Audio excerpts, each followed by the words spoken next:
107.8 FM radio जयघोष पर आपके साथ है आपकी दोस्त समरीन और कार्यक्रम शुरू हो चुका है विदुषी। और जैसा कि आप जानते हैं कि महिलाओं ने एक लंबा संघर्ष झेला है अपने आप को, अपने अधिकारों को और अपनी जिंदगी को अपने मुताबिक जीने के लिए, चाहे शिक्षा हो, साहित्य हो या फिर स्पेस या फिर कॉरपोरेट कल्चर, हर जगह उसने अपनी कामयाबी के झंडे गाड़े हैं। और इसी सिलसिले को आगे बढ़ाते हुए आज हमारे साथ स्टूडियो में मौजूद हैं साहित्य से जुड़ी एक जाना माना चेहरा, एक जानी मानी आवाज़, एक जानी मानी लेखिका शोभा दीक्षित जी।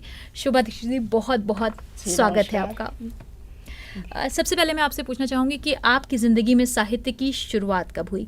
अमूमन ऐसा देखा गया है कि जब बच्चों पे पढ़ाई का प्रेशर आता है तो पढ़ाई से उनका दिल हट जाता है। बहुत कम ऐसे बच्चे होते हैं जो पढ़ने में इंटरेस्ट लेते हैं।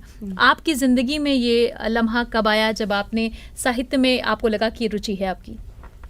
देखिए, साहित्य से रुचि, मतलब गीत संगीत से रुचि तो मुझे नैसर्गिक रूप से जन्म से ही प्राप्त हुई थी। और जब मैं बहुत छोटी सी थी, 5-6 साल की, 7 साल की, तो गांव के एक स्कूल में जब पढ़ा करती थी तो मेरी बड़ी बहन थी, उनकी 4 सहेलियां थीं। तो उस समय सरस्वती वंदना जब हुआ करती थी समरीन, तो ये तस्वीरों के माध्यम से नहीं होती थी। किसी भी छोटी सी बच्ची को सजा करके और उसको जो है वीणा वीणा छोटी सी थमा करके श्रृंगार करके बिठा दिया जाता था। तो मैं उस समय जो है उसी के रूप में प्रतिस्थापित की जाती थी। अच्छा। और मेरी पूजा होती थी और वो वाणी वंदना करती थी मेरी। तो शायद उसी समय माँ वाणी की वैसी कोई कृपा हुई मुझ पर कि मेरा गीत से, संगीत से और कविता से सबसे रुझान बचपन से ही था। लेकिन पढ़ाई, घर गृहस्थी और जीवन के बहुत सारे संघर्षों में इन सब चीज़ों को महत्व देने का उतना वक्त नहीं था मेरे पास। तो ये जब मैं सेटल हो गई और मेरी शादी भी हो गई, बच्चे भी हो गए और मैं सचिवालय आ गई, तो सचिवालय में मुझे एक राज्य कर्मचारी साहित्य संस्थान से जुड़ने का अवसर मिला। वहाँ पे कुछ कवियों का हुजूम मिला और कुछ लोग प्रेरणा देने वाले मिले। तो उनके साथ साथ फिर वो जो दबी हुई इच्छाएं थी और जो प्रतिभा थी वो धीरे धीरे उभरती रही। फिर प्रेरणादायक लोग मिलते गए, गुरु मिलते गए और ये सब चीज़ें आती चली गई। एक महिला होने के नाते आप बता रही हैं कि प्रशासनिक अधिकारी भी रही हैं, तो क्या कुछ चैलेंजेस आपको फेस करने पड़े साहित्य में भी और अपनी जॉब में भी? और चूंकि आप महिला होती हैं तो आपको घर परिवार सब कुछ संभालना होता है, तो कितना डिफरेंट है ये एक पुरुष होने के कंपैरेटिवली? अगर आप महिला हैं तो आप पे जिम्मेदारियाँ ज़्यादा बढ़ जाती हैं। जी बिल्कुल होती हैं, इसमें कोई दो राय नहीं है। लेकिन इसके साथ ही मैं ये भी मानती हूँ कि महिलाओं को ईश्वर ने विशेष क्षमता भी दी है। वो जितनी विपरीत परिस्थितियों में जितनी सक्षमता से कार्य कर पाती हैं उतना पुरुष नहीं कर पाते हैं। तो जो जो चैलेंजेस आते गए तो उसके हिसाब से मुझे भगवान से शक्ति भी मिलती चली गई। और मैंने कभी भी किसी भी चैलेंज को मतलब हारा नहीं है और हमेशा जीता है। और इसलिए मैं इसमें कोई मतलब अहंकार की बात नहीं कर रही हूँ। मैं ये कह रही हूँ कि मुझे भगवान ने उतना सपोर्ट दिया, उतनी शक्ति दी जितनी मुझे ज़रूरत थी।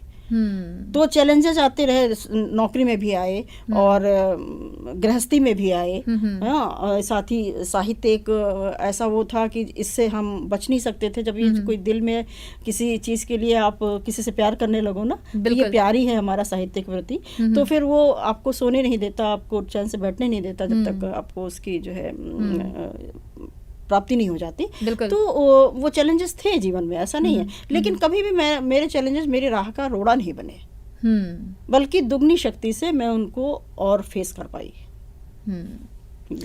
तो आपने जब लिखना शुरू किया तो आपका जो मौजू था, जो विषय था, वो क्या था? जैसे केंद्र बिंदु क्या रहा आपकी लेखनी का, या किस किस तरह का आपने लिखा? मैंने प्रारंभ में तो जब मैंने बहुत शुरू में लिखना शुरू किया तो जीवन दर्शन और आध्यात्म इतना ज़्यादा लिखना शुरू कर दिया। अच्छा। कि जो मेरे साथ के कवि मेरे सीनियर्स थे वो कहने लगे कि इतनी यंग एज में आप आध्यात्म लिखेंगे तो श्रृंगार कब लिखेंगे? तो वो तो देखिए, मैं इस बात को बिल्कुल मानती हूँ कि सोच समझ के कविता नहीं की जाती है। कविता तो माँ वाणी का प्रसाद है जो आपके हृदय पे बरसता है, उसका नूर। और आप तो वो कौन से विषय पे कब कहाँ कौन सी प्रेरणा मिल जाए, तो मेरा ऐसा कुछ मौजू नहीं रहा कि मैं इसको बताऊं कि नहीं हाँ मैंने सब कुछ लिखा है। महिलाओं पर भी लिखा है आपने? महिलाओं पे भी लिखा है। कुछ आप हमारे दर्शकों को सुनाना चाहें या चलिए, मैं श्रोताओं को सुनाएं? चार पंक्तियां मैं अपनी बेटियों के लिए लिखती हूँ कि हुक्मरानों से बात करती हैं, आजकल की बेटियों के लिए मैं कहती हूँ कि हुक्मरानों से बात करती हैं, बदजुबानों से बात करती हैं, बेटियां आज की नहीं कमतर, वाह, बेटियां आज की नहीं कमतर, बेटियां आज की नहीं कमतर, आसमानों से बात करती हैं, बहुत आसमानों से बात करती हैं। वाह, जैसे आपने कहा कि बेटियां आसमानों से बात करती हैं, और जब आप इस तरह का काव्य सुनते हैं, आप इस तरह की पोइट्री सुनते हैं, तो डेफिनेटली आपका आत्मविश्वास बढ़ता है, आपको लगता है कि आप बहुत कुछ कर सकते हैं। तो आपको क्या लगता है कि साहित्य का महिलाओं के जागरूकता में कितना असर रहा है? जी, महिलाओं का मतलब साहित्य तो प्राण है, हाँ, सभी का है ना, महिला हो या पुरुष, इसको हम किसी उस पे परिधि में तो बांट ही नहीं सकते हैं। और महिला साहित्यकार कितनी नामचीन हुई हैं, सुभद्रा कुमारी चौहान ले लीजिए, महादेवी वर्मा जी को ले लीजिए, कितनी प्रेरणादायक जो है कविताएं लिखी हैं। साहित्य भरा पड़ा हुआ है सभी की जो है संवेदनाओं से, सभी की अभिव्यक्तियों से। तो हमारा तो ये जो है जन्मसिद्ध अधिकार भी है कि हम कोई भी चीज़ें पढ़ते हैं, समझते हैं, और हम समाज में जो कुछ भी देखते हैं उसकी अभिव्यक्ति अगर करना चाहते हैं तो ये साहित्य जो है सबसे पुरजोर हमारा जो है साधन है। जितनी अच्छे से बात हम किसी साहित्य के माध्यम से कर पाए, आप कहानी लिखें, आप कविता लिखें, आप छंद लिखें, आप मुक्तक लिखें, जितनी खूबसूरती से अपनी बात कह पाएंगी उतनी बात आप कहेंगे तो कोई सुनेगा ही नहीं। कहने का कहाँ असर होता है ना, लेकिन कलम की धार तो बहुत तेज होती है, और मैं बहुत बार कहती हूँ कि तलवार से भी ज्यादा तेज होती है, बिल्कुल ना। तो कलम का साथ अगर आपके साथ है तो फिर तो आप सर्वशक्तिशाली यही है ना। शिवा जी, हमारी जो इस वक्त श्रोता और दर्शक आपको देख रहे हैं, सुन रहे हैं, और वो लिखना चाहती हैं, अपनी बात कहना चाहती हैं, जैसे अभी आपने बताया कि बहुत सारी चीज़ें आप छंद में, कविताओं में, काव्य में कह लेते हैं, लेकिन ज़बानी तौर पे अगर आप ऐसे बातचीत में कहते हैं तो उसका वो असर नहीं होता है। तो उसके लिए वो क्या प्रैक्टिस करें, किस तरह की तैयारी करें कि एक अच्छी लेखिका बन पाएं या अपनी बात को रख पाएं?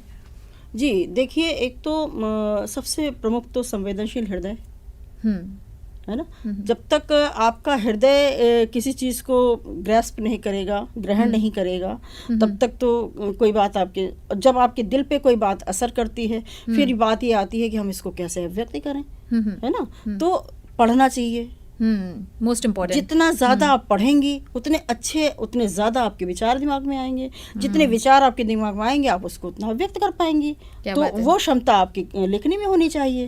तो चीज़ें वही हैं कि आपको एक संवेदनशील हृदय चाहिए, एक सशक्त कलम चाहिए, अभिव्यक्ति चाहिए, और साहित्य का सहारा चाहिए कि आप किस माध्यम से क्या बात कहना चाहती हैं, और उसको आप उसको कहिए।